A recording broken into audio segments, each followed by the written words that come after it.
we are here today in Ohio to continue that conversation, but to be grounded on what's going on here with regards to assessment, accountability, student learning, and ideally student success here in this state. Really today we are, and I'm excited to be here in community with you all to deepen our understanding of the assessment and accountability system here in this state, but really to generate ideas for improvement in that system, to be able to drive equity and fairness in the system, to ensure that young people have equitable opportunities and outcomes.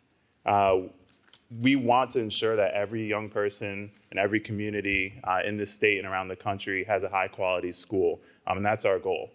We know that disparities exist in terms of student opportunity and student achievement along racial and ethnic lines, along economic lines. And at National Urban League, we believe that assessments and accountability can be one of those tools to drive improvement and drive fairness in the system, leading towards the elimination of those gaps. But we also recognize that there are challenges that persist in the system of assessment and accountability here in Ohio and across the country. So I'm excited again just to be here, to hear from some of the amazing panelists that we'll have, our great keynote that we'll hear from in a few minutes, but really to move into breakout sessions, which we'll talk about later, to be able to just share our ideas and potential solutions for how we can make improvements, lasting improvements in the system of assessment, accountability, and learning here in Ohio. So I just want to welcome now Dr. Hal Smith, who is the Senior Vice President of Education, Youth Development, and Health with the National Urban League, just to share a few remarks.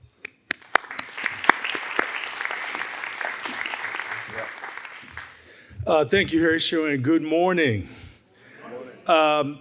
This is the second phase of a project we began just coming out of COVID, and the idea was to start a conversation with community stakeholders around what was possible, what was necessary, and not to be limited by what was feasible and what was politically expedient. So we thought having a group of stakeholders brought together intentionally to talk about what was possible would allow us to have a different conversation.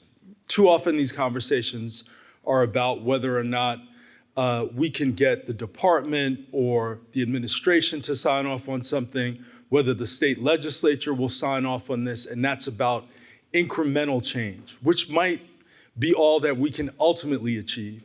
But don't start there. Start with the idea that we could do something fundamentally different if we have the right people. One of the things that we've played with at the National Urban League is to begin to think of education as teaching and learning wherever it takes place. One of those places is a building called school, but it's not the only place. And if you think of education in that way, you have the ability to ask people not just who are we going to hold accountable for student success and thriving, but who's going to take responsibility for young people to grow, to progress, to learn, to achieve all of their goals. So the responsibility question is part of what this group can talk about. We're going to be responsible for young people achieving. We're going to be responsible for determining how best to measure not just their progress, but to talk about how their goals might be measured, how we might understand that the things that were good about our education back in the 80s and 90s might not apply today or might apply in very different ways. How do we think about the right measures, the right way to support schools who then support young people? We've shifted from the federal government having a much, much stronger role in setting these to these becoming state-based conversations. There are challenges with that, but there are also opportunities. And we hope in conversation today in Ohio, we can continue building on the momentum of the last few years, have a conversation that might be more technical than you might suppose, but definitely be open to driving people towards learning more, becoming inquisitive about how they can become more engaged. The technical conversation will come. The political conversation will come. Today, we hope we can stay in dialogue about what's needed, what kinds of questions you have that maybe in other spaces you aren't allowed to ask or don't feel empowered to ask. this is the type of setting we're trying to build. We've been very successful in getting people to think about these things from time to time. We hope a more sustained conversation will bring about meaningful change and have a greater impact on the lives of young people, communities, parents, families, et cetera. So with that, I will introduce Amalia Tamaro, the director of the Education Policy Project with Unidos US. She was the star of the video you just saw, to talk a little bit more and to offer also a welcome from Unidos. So Amalia.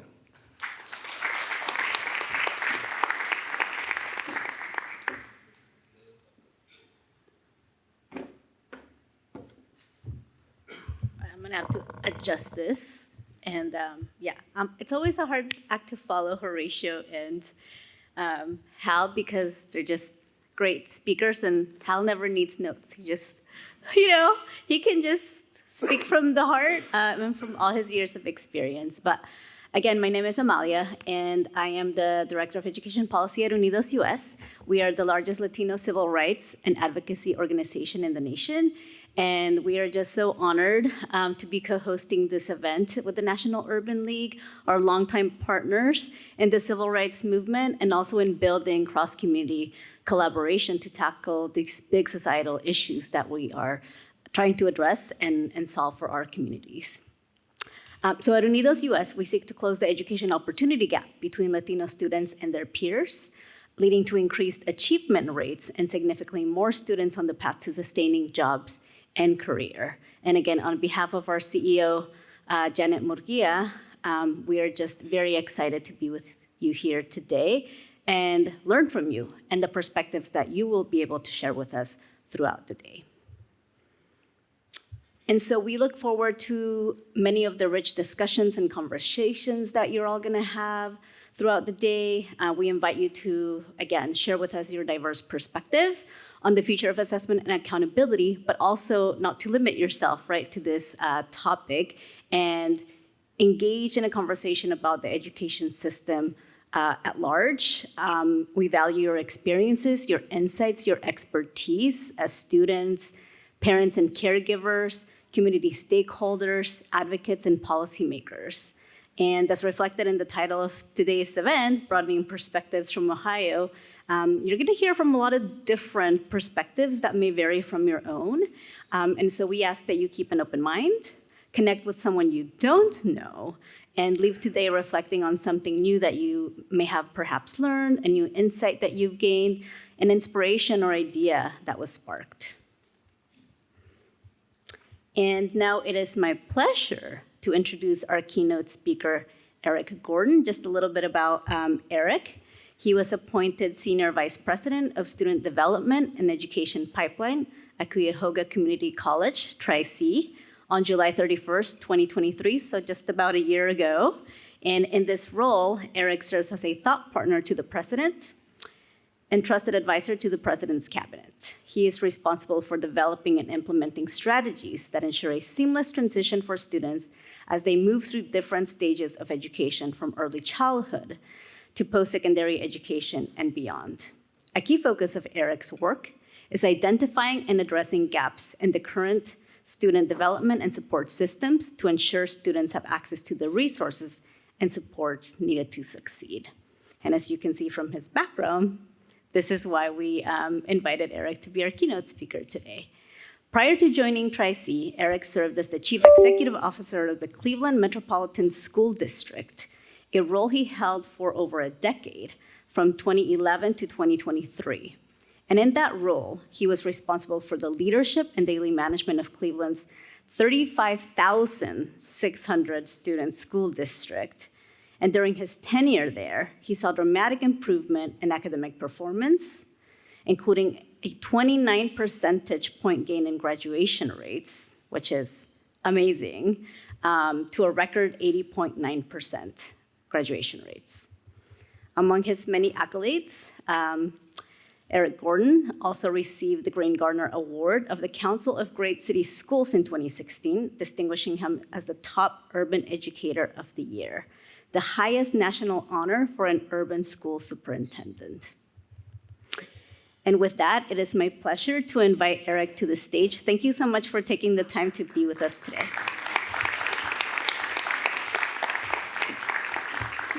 Good morning, everyone. Oh, you can do better than that. Good morning, everyone. Good morning. It's a shame when your introduction is longer than your comments, so thank you for all of that. I have just a quick 10 minutes with you, and this is going to be highly interactive. We're here to broaden perspectives, and so I'm here to poke and provoke our thinking to get us started today. So on the screen, you see two different school district missions from Ohio. In our pursuit of a more fair, just, and good system of education, we want each of our learners, both each of our scholars and each of their educators, to be individually and collectively engaged in academically complex tasks that are worthy of their productive struggle and allow them authentic opportunities to demonstrate their work and learning of academic content and transferable skills in a joyful and adventurous environment.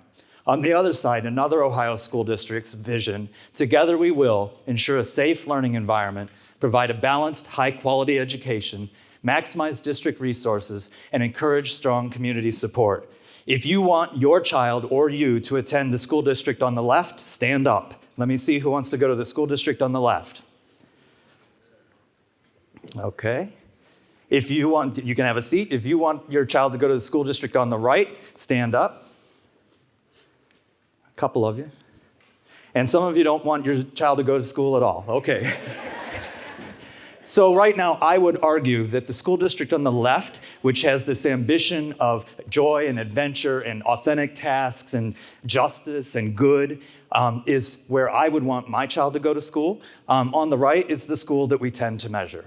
And so I want to challenge us about how do we create opportunities for those of us who are more interested in standing up on the left.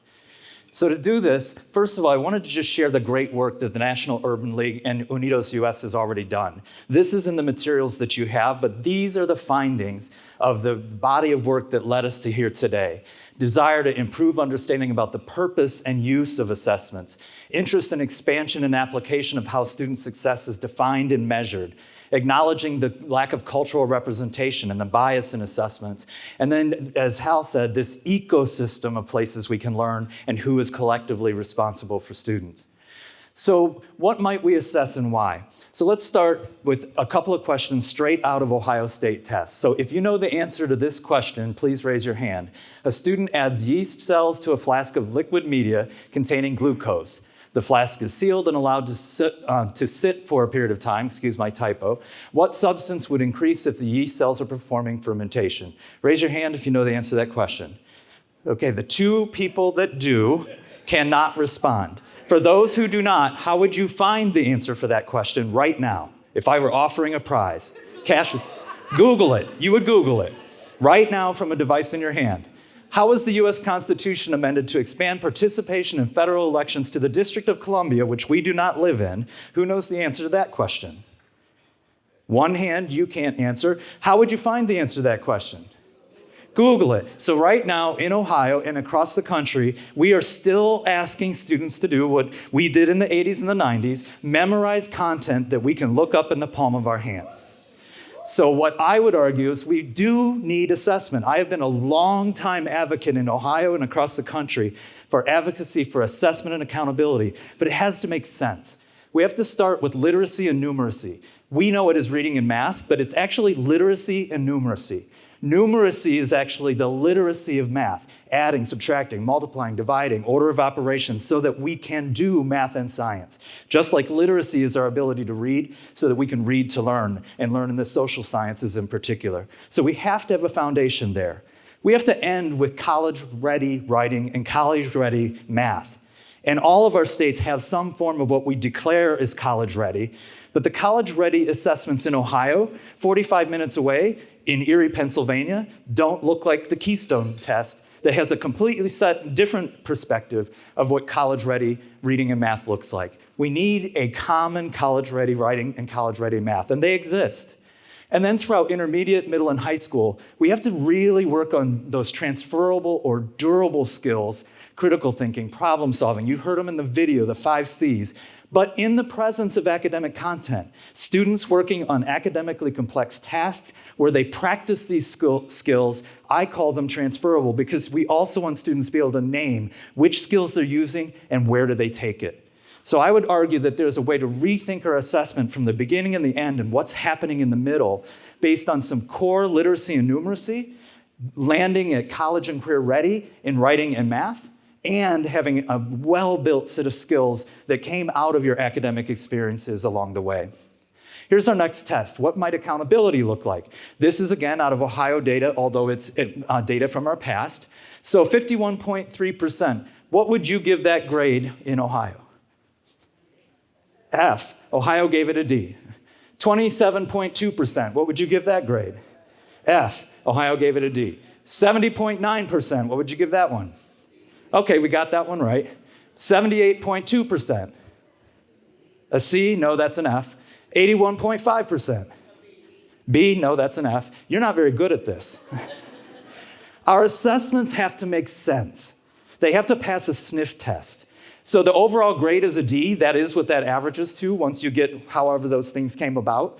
But how do you say to a parent, how do you explain to a parent that 27% of students improving is a D, but 82% of students graduating is also a D? We have to make sure our assessments make sense. And so again, there are things that matter. Student growth and gap closing are critical. That's what schools are supposed to do. We're supposed to take kids from where they are, grow them, and close the gap among their peers.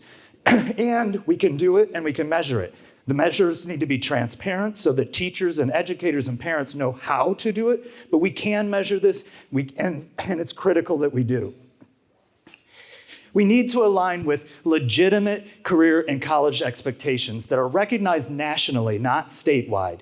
So there are employment and industrial credentials, there are transferable skills like bilingual skills and other things, and there are college-level writing and math assessments. You're most familiar with ACT and SAT, but AccuPlacer is actually a great nationally recognized assessment where students would be able to demonstrate performance in high school and actually be ready for community college or career. And they are transferable across the nation. So we're not asking California, where students go from Ohio, to believe that the Ohio State test is college ready. We're asking them to believe that a national test is college ready. But again, they have to be things that people can understand, and they have to pass the sniff test. And then finally, what might learning and teaching look like if we shifted some of these things around? If we start thinking in these different ways? Well, right now, our system is largely a measure of time. So we talk about Carnegie units. You need 4 credits of math, 4 credits of English. You have to get now 20, it was 21 of the correct credits, the right set of puzzles to be eligible to graduate. Seat time is driven by not only the number of days, so schools in Ohio, if you don't make your days, you get blizzard bags, because that certainly is a substitute for teaching and learning. And then you have minimum time requirements by minutes, how many minutes and hours you need.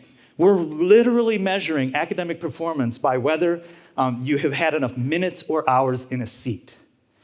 And graduation on time is 4 years. In higher ed, I work at a higher ed institution, a 2-year degree is considered on time in 3 years, a 4-year degree is considered on time in 6 years.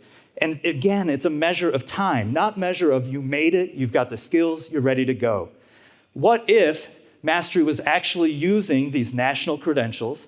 And what if we said to students, when you pass the AccuPlacer in writing and math, you don't have to take another English class for the rest of your high school career if you don't want to? How motivated would I be, if that's not my thing, to get that competency score and get credited for all 4 credits that I need under this seat time system? What if we said to the large and growing newcomer population that if you sit for the test, and by the way, I did this in my last district, and you can show that you're already fluent in your language, you get a bilingual seal, demonstrating you would have a transferable skill that employers want? What if we did do a lot more with recognized industry credentials and demonstrated competence of transferable skills? People will tell you they can't be measured. They absolutely can be measured. They've been measured in the social sciences for decades. And so what if we actually said, if you master content, you can move at the speed that you are able to get where you want to go?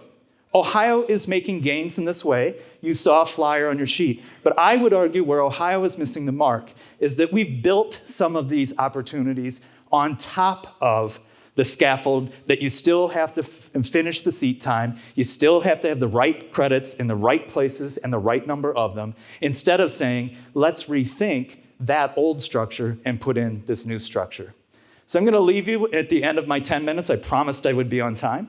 With, again, these two schools and what we might do to make these schools, the schools that we want, to be robust, joyful, and adventurous learning experiences for our kids. And with these insights and observations to get you started. Welcome to Tri-C. This is my home, Corporate College. Have a great day with your tremendous panels, lots of breakout sessions. Very, very excited that you're all here. Have a good day.